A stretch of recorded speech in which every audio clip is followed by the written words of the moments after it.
Welcome, sleepy people. Welcome.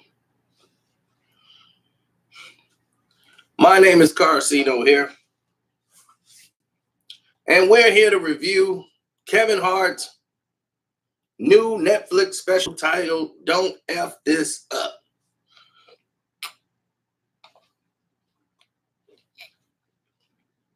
Some of you might wonder, well, why are you doing it here? When I first started One Crack News page, this was going to be a page that was open platform floor for all discussions. And mostly what blew this page up and got the page really rumbling was the comedy. That's what really turned this page around, was the comedy. Or the nonsense involving around the comedy. So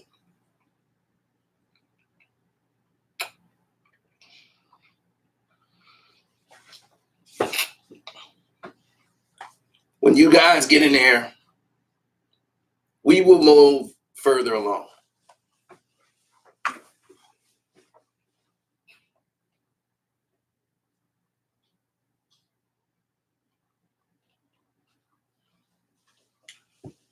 Over here, the super chat button is working. But if you're watching this later and you're not watching it on the live stream, then you're going to have to donate to the Cash App. And the name is Carceno on the Cash App. Carceno. And if you didn't hear that, just rewind it back with your finger. Vape and fast break. I'm just glad they gave you some semblance of what seems to be a notification. I don't know.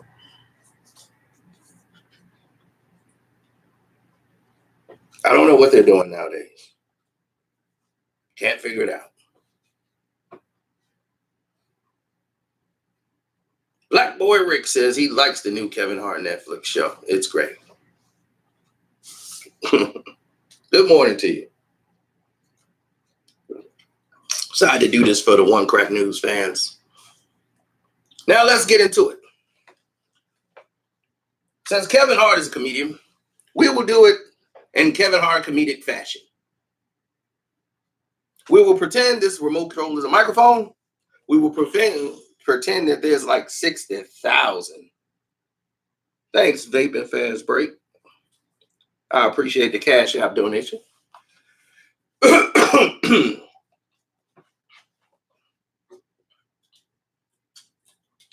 let people know, stand-up comedian and stand-up comic stuff is a hard thing to do. We don't pretend there's 60,000 people back there, and they all here to watch me.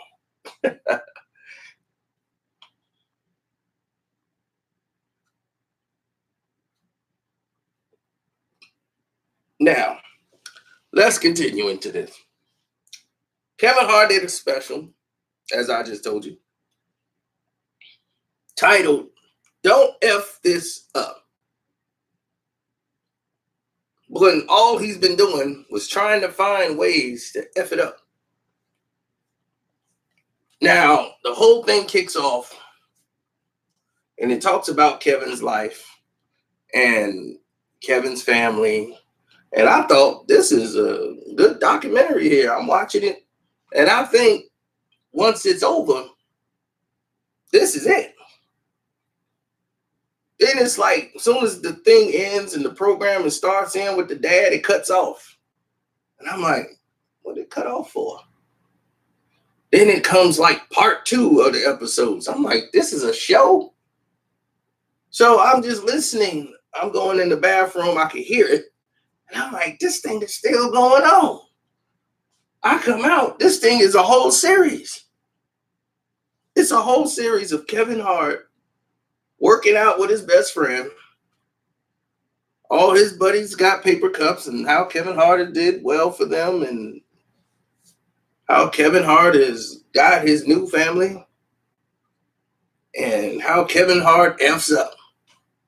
And he says, I'm sorry. I'm sorry. I was gone. My mind went there. I'm sorry. And how he truly loves these guys. Don't like to do nothing without him. But most people was tuning in to see how they handled the situation in Vegas. And they knew it. And this was the only problem I've ever had. I'm one of the biggest Kevin Hart supporters there is. With most of you people out there talking about Kevin Hart is not funny, Kevin Hart, yeah, he just fall around and all he does is make sounds and he ain't funny. And I said, man, if people paying millions of dollars to this dude to be in movies and he got people coming to see him, he must be funny. Because I've watched Kevin Hart, I've laughed plenty of time. But that's the cycle of hate that always center around if one black guy's on top. He can't be on top and have somebody else come up there, they be on top with him. No, he's got to be compared to another comic. He has to be compared to another black comic. They wouldn't compare him to Seinfeld. They wouldn't compare him to Adam Sandler. They would compare him to another comedian. So I've always defended that because I didn't want Kevin Hart to fall into that bracket. I don't want him to be perfect. I'm just saying, I wanted him to be that guy. And Kevin Hart knew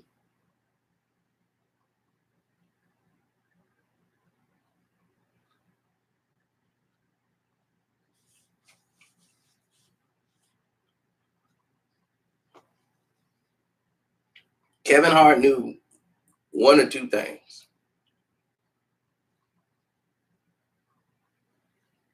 He knew that when the Vegas situation happened, big deal. In my opinion, his world was rocked.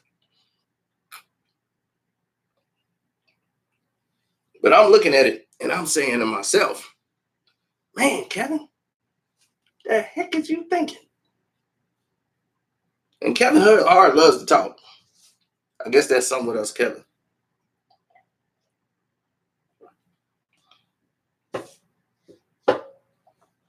But as I'm watching this, I'm saying to myself, something's not right here.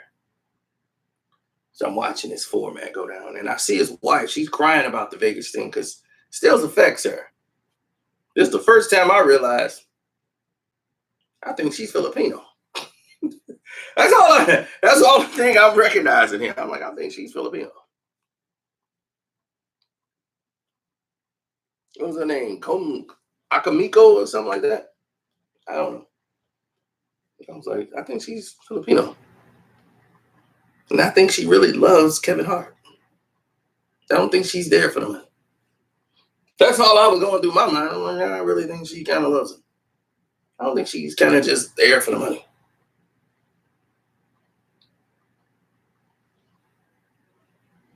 So in Vegas, Kevin Hart meets up with a woman.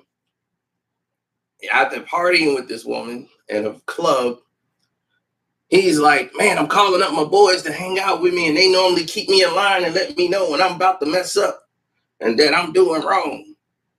And none of them could come out that night. And it was last minute. And I ain't got none of my boys with me. None of them. And I'm in Vegas. I should have known something was going to go wrong. Kevin Hart, you almost, you are a 40-year-old man, but at the time he was in his late 30s. Kevin, you're in your late 30s. Boy, what is you talking about? You're a grown-ass man. Don't he have a special called grown-ass man? A grown little man? You a grown little man.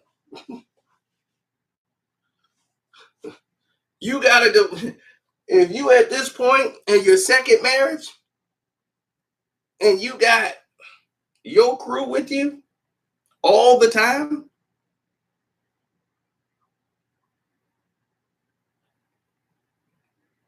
they can't trust you to go out one time,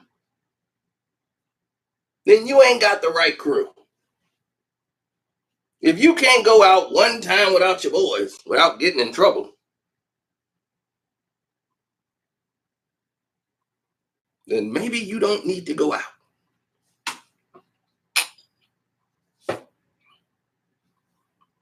Again, taking no onus to the situation at hand. He said, "Oh, it's my fault, my weakness, and everything else." But I didn't have my boys with me. They would have stopped me from doing this.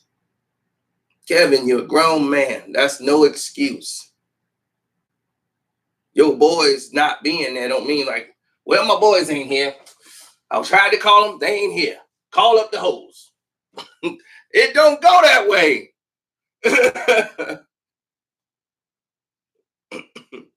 And then it hurt that a guy he knew for 15 years allegedly is the guy that's doing this, and he's having a hard process with it.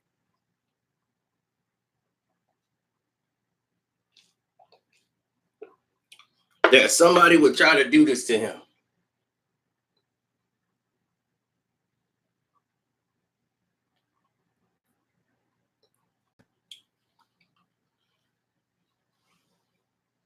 Now, the special is very good to watch, but it's very long and it's a lot of talking.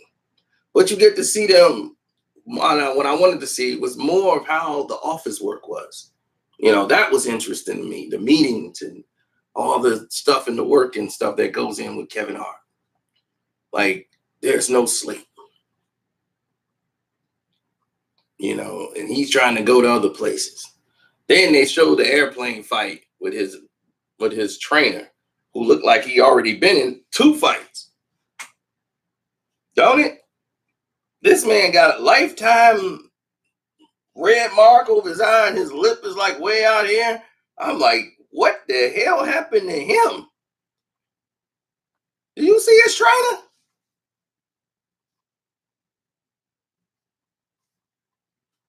His trainer looked like he'd been in a fight, and it stuck with him for the rest of his life.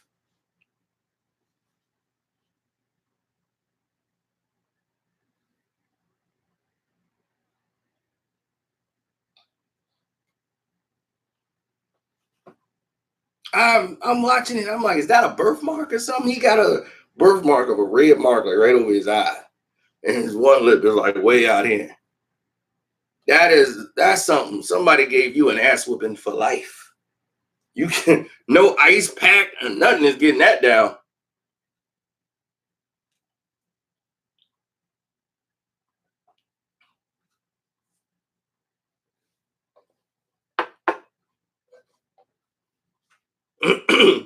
No, that baby looked like Kevin Hart.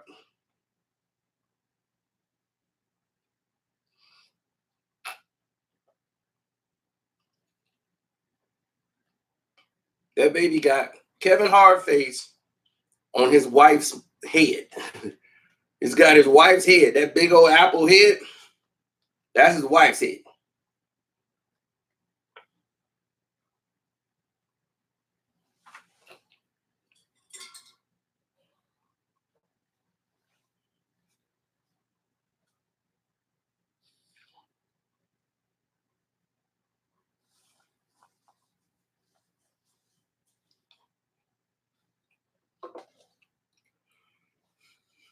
And he mentioned they're trying to redo Uptown Saturday Night with Chadwick Boseman in there.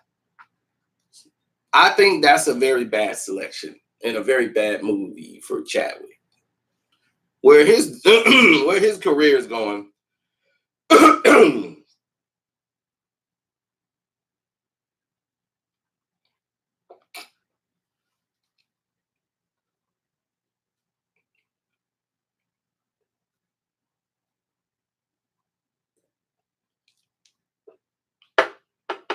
I don't think he needs that film.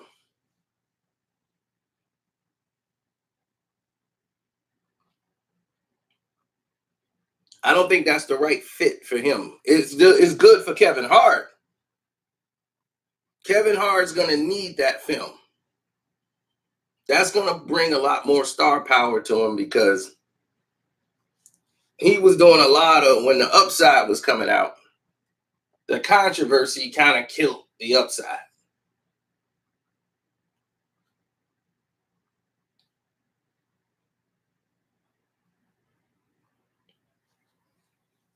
And for everybody who think that, oh, Kevin Hart got it made, he ain't got to do that. Nothing. Kevin Hart got this. Kevin Hart got that. he explains how a lot of people assumed he was doing great because he was in Soul Plane. That was not the case.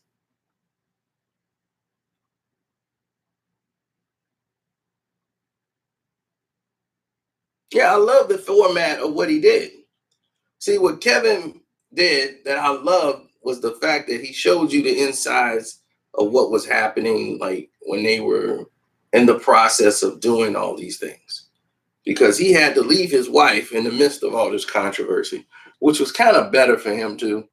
Because him being at home just getting barraged, and attacked about what he's been doing and that he committed something wrong and she's cussing him out 24/7. That wouldn't have been good when she's pregnant.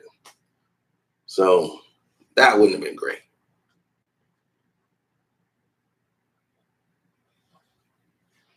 Well, I can't help it, man. I got guns, and the guns out. Got the Carcino on there. Right. So the super chat is working for y'all who are here live. For everyone else, there is the, you can hit up the Cash App, which is Carson on the Cash App. Carcino, ladies and gentlemen.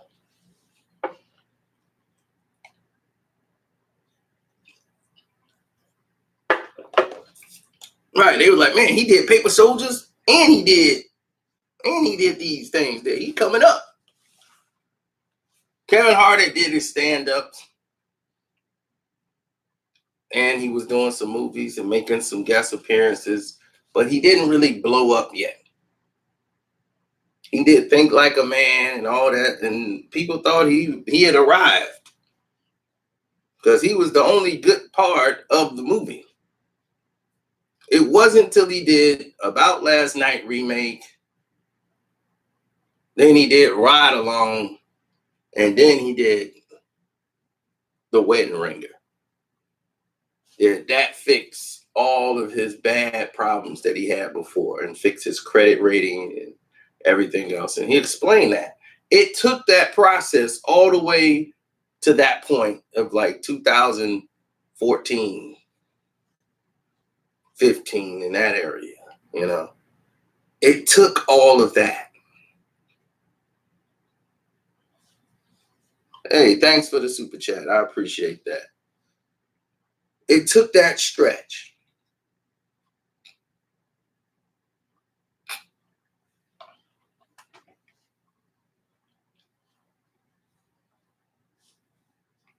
It took all of that for him to get back to a position where he's getting back in money. But Night School was his first movie that he was putting out himself with Tiffany Haddish.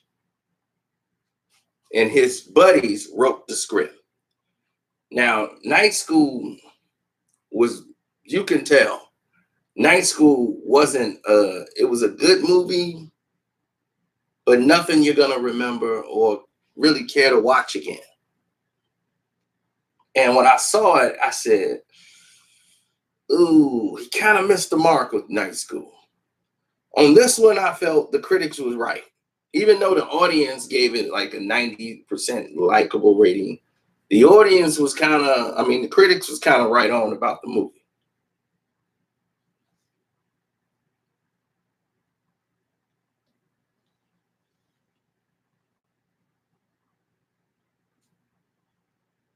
The critics were right.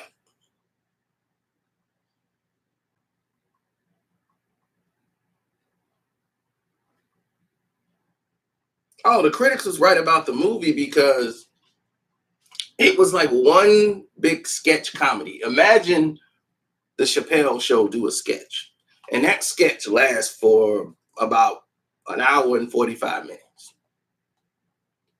It'll be funny in the beginning, and you be like, oh, this is a funny sketch. Yeah, that's funny. It's not funny no more. Now I don't know what this is. And that's Night School. So now he's going to be putting out, instead of being a work for hire, like he was saying, now he's going to be able to put out his own films.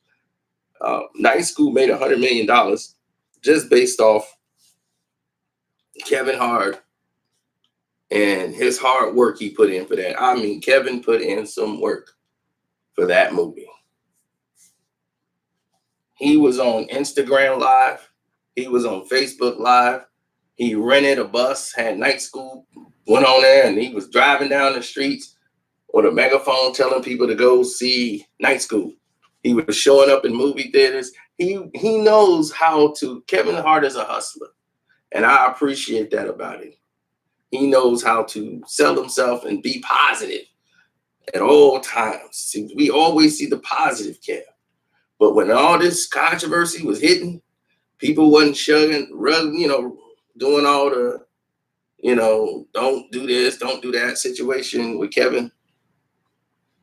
There was a big thing that was sticking out. Kevin's soreness, that comedians was making fun of his situation. Michael Blackson had to take the blunt of Kevin, like, how can me and Mike are friends? Well, I guess he doesn't value our friendship. Are you serious? Do you not know that is comedic law? If something bad happens, we make it funny. That's the whole thing of being a comedian. When he said that, I said, oh no, something's wrong here. Kevin's wrong.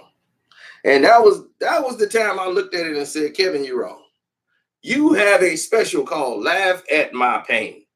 That's what they doing. Everybody's laughing at your pain.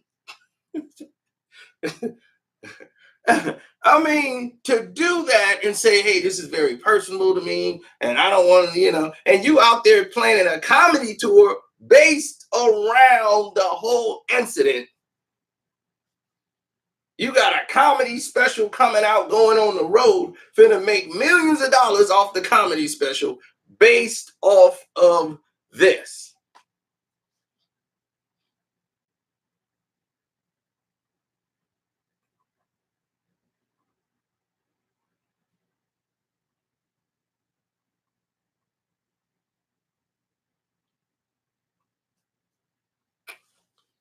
It's hypocritical. So that was the main time, the only real time I disagreed with Kevin. And I didn't like that because he targeted Michael Blackson. I'm quite sure they've squashed it by now because Kevin's real good at screwing up and then saying he's sorry.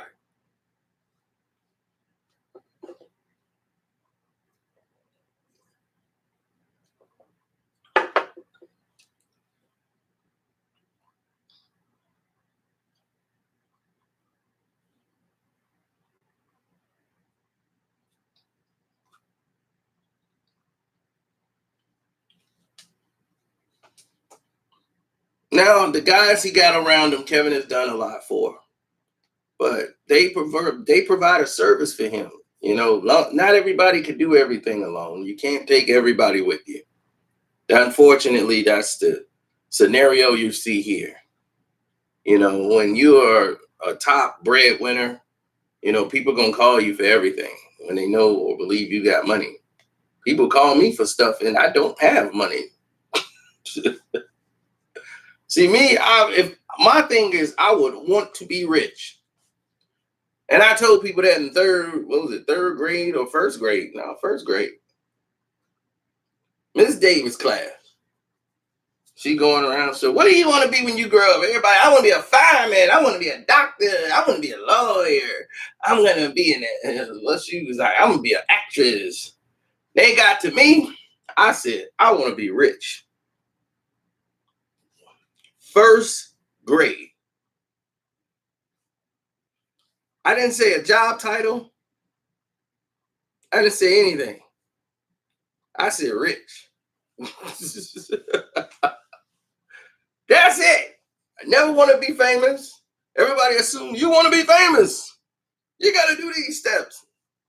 No, I don't. If I can make $1 million and nobody know about it and I can still go everywhere I want to go, to me, that's wonderful. I could not be a Brad Pitt.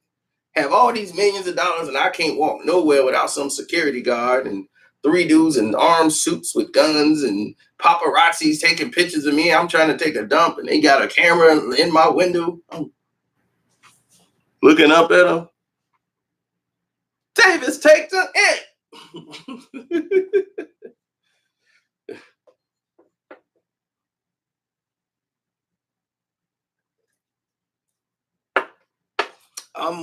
I'm close to it, LM. If you keep donating those Cash App dollars, I'm getting closer to that million.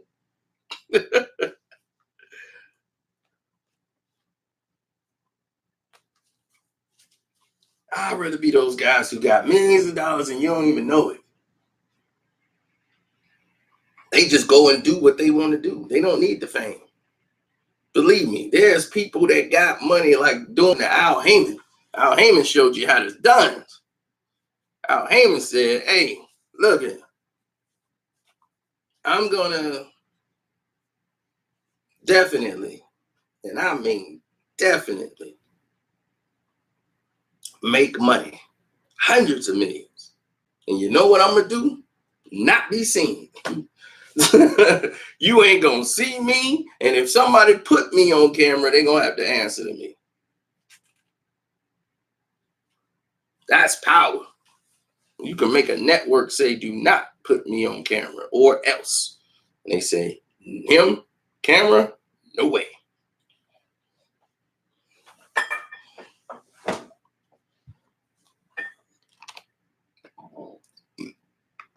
I'm not underselling myself. I just like to make money and be quiet about it. Because I don't want to have to live in a bubble. So go out and watch Kevin Hart's special. It's longer than this video.